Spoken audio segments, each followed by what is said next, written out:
Brigadier general Moinuddin সাহেব। আমি আপনাদের কাছে, দেশবাসীর কাছে বিচার ও দাবি জানাচ্ছি। এখন আমি যেই পথে আছি, এখন আমাকে আপনারা একটু সহযোগিতা করুন। আমাকে বেআইনিভাবে আমার পরিবারের উপর অত্যাচার করা হয়েছে, মানে বেআইনিভাবে 4 বার বদলি করা হয়েছে। আমার পরিবারের উপর হুমকি দেওয়া হয়েছে, আমার পানির লাইন, গ্যাসের লাইন, বিদ্যুতের লাইন সব কেটে দেওয়া হয়েছে। কোনো চিঠি দেয় নাই, কোনো কিছু দেয় নাই। একটাই ষড়যন্ত্র, গভীর ষড়যন্ত্র করে আমাকে এই দুর্নীতিবাজ মহাপরিচালক 200 কোটি টাকা দুর্নীতি করেছে। চাকরির নিয়োগ বাণিজ্য থেকে শুরু করে এমনকি মানে উনির ভাই সহ আরও আমাদের ফায়ার সার্ভিসের কিছু কর্মকর্তা আছে, এখনও কিন্তু অধিদপ্তরে বসে আছে, তারা কিন্তু চেয়ার ছাড়ছে না। আচ্ছা, আপনি বলছিলেন যে দুর্নীতি করছে, এমনকি ডকুমেন্ট আমার কাছে আছে, চাকরি এক একটা লোকের কাছ থেকে 20 লক্ষ টাকা করে নিয়ে এইগুলি করা হয়েছে, চাকরিতে অ্যাপয়েন্টমেন্ট দেওয়া হয়েছে। যেমন আমাকে 4 বার বদলি করে, আমার বাসা বাতিল করে, সব কিছু বিদ্যুৎ লাইন কেটে আমাকে বলা হয়েছে 10 লক্ষ টাকা না দিলে তোমার চাকরি থাকবে না, তার এমনকি চাকরি থাকবে না, তোমাকে মেরে ফেলা হবে, এই ধরনের হুমকি দিয়েছে। তখন আমার পাশে ছিল সহধর্মী আমার ফাতেমা খন্দকার নরিন, আমার ছোটো ছোটো 2টো বাচ্চা, বা আমাকে মিথ্যা মামলা দিয়ে আমাকে মানে অস্ত্র মামলা দিয়েছে। তারপরে আগুনে পুড়ে ফেলেছে মিরপুর মডেল থানা, এই ধরনের মামলা দেওয়া হয়েছে। আমি ফায়ার সার্ভিস চাকরি করি, আমি মানুষের সেবা নিয়োজিত। আমি দিনরাত পরিশ্রম করে, আমাদের বেতন অল্প, কিন্তু সৎভাবে আমরা নামাজ পড়ি 5 ওয়াক্ত। আমার 2টো সন্তান কোরআন শরীফ পড়ে আমার জন্য দোয়া করেছে। আল্লাহ আমাকে অশেষ রহমতে, আপনাদের দোয়ায়, সাংবাদিক ভাইদের দোয়ায় আমি জেল থেকে জামিনে এসেছি। আপনাদের কাছে দোয়া চাচ্ছি। আমার কোনো অপরাধ নাই, আমার ছোটো 2টো বাচ্চা, আমি কোথায় দাঁড়াবো? আমাকে কেন বেআইনিভাবে এইগুলি করা হয়েছে আমি কিছুই জানি না। শুধু একমাত্র আমি জানি, আমার নেতা ব্রিগেডিয়ার আসম হান্নান শাহ, উনি আমার আত্মীয় বিদায়, উনি আমাকে চাকরি দিয়েছে। এই সূত্র ধরে এই অত্যাচারগুলি চালিয়ে যাচ্ছে। আমি 3টা বছর ধরে আমি বেতন, রেশন, মেডিকেল চুরি কিছুই পাচ্ছি না। এই একজন ডাইরেক্টরের পিএ সুহেল রানা, আরও কিছু কর্মকর্তা আছে, 3 তলার উপরে 4 তলা কোয়ার্টার বানাইছে, কিন্তু একটা লোকের নামে 2টা কোয়ার্টার থাকতে পারে না। উনি কোয়ার্টারে এখনও বসবাস করছে।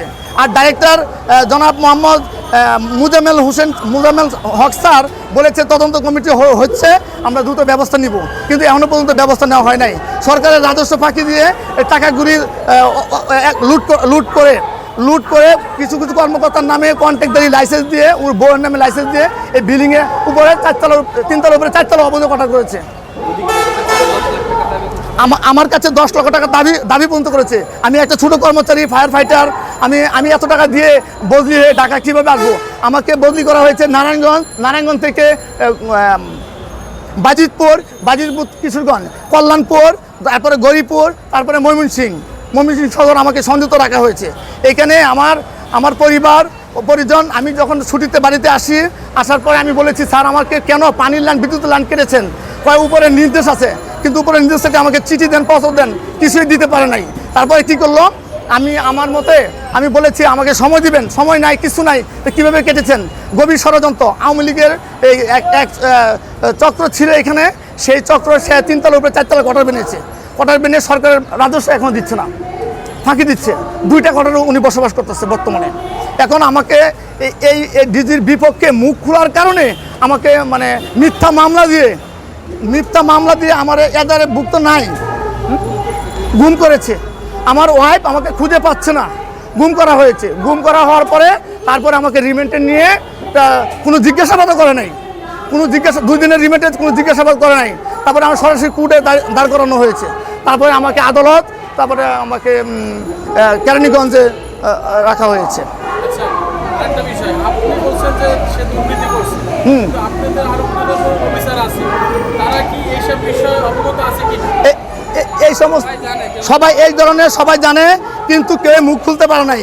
এমনকি যারা মুখ খুলে তাদের উপরে হামলা করা হয়েছে। আমার ওয়ার হাউস ইন্সপেক্টর স্যার, আমার ব্যাটসম্যান, ফজর রাব্বি, উনির উপরে কিন্তু হামলা করা হয়েছে। আমার জানা মতে আরও আমাদের ফায়ার ফাইটার 20 জন আছে, ময়মনসিংহ থেকে শুরু করে, তাদেরকেও সাসপেন্ড করা হয়েছে। এমনকি একজন ফায়ার ফাইটার আছে জিয়াউর রহমান, তাকে ফেসবুকে বলেছে ফায়ার সার্ভিসের আত্মীয় না থাকলে, মামু বাগিনাও তাদের চাকরি হয় না। এই কথা বলার কারণে তাকেও সাসপেন্ড করা হয়েছে। আপনাদের যারা ভুক্তভোগী সবাই কি রাস্তায় নেমেছেন? অফিসিয়াল কোনো সবাইকে আটকে রাখা হয়েছে? সবাইকে আটকে রাখা হয়েছে, তাদেরকে নামতে দেওয়া হয় নাই। আমাকে ডিজি মহোদয় স্যার বলেছে তোমার কাগজপত্র নিয়ে আসো, আমি ঠিক করে দিচ্ছি। আমি অধিদপ্তরে গিয়েছি, একজন DD Mamunur Rashid sir, Mamun sir, Salauddin sir, Ohid sir, এই উদ্যত কর্মকর্তা সহ, তারপর আমাদের ডাইরেক্টর স্যার সহ উনি আমাকে বলেছে হানান তুমি কাগজটা নিয়ে আসো, সাথে সাথে তোমার কাগজটা সংশোধন করে দেওয়া হবে। কিন্তু সংশোধন করে দেওয়া হয় নাই। আমার ওয়াইফকে নিয়ে গেছি, একদিন আমরা ঘুরেছি, হয় নাই। পরের দিন আমি একা গেছি, আমাকে বলছে 2টার সময় আসো। আমি 2টা 2:30 দিকে গেছি, যাওয়ার পরে কিন্তু কিছু করে নাই। না করার পরে 6টার দিকে আমাকে খুঁজে পাচ্ছে না, আমার ফ্যামিলি 6টার পরে থেকে খুঁজে পাচ্ছে না। সর্বশেষ আমি চাচ্ছি, আমি দেশবাসীর প্রতি বিচার চাচ্ছি এবং দুর্নীতিবাজদের বিচার চাচ্ছি। আইনের আওতায় এনে বিচার করা হোক। আমাকে যারা বেআইনিভাবে গ্রেপ্তার করা হয়েছে তাদেরকে বিচার করা হোক। আমাকে মিথ্যা মামলা দিয়ে এইখানে আনা হয়েছে, তাদের বিচার দাবি জানাচ্ছি।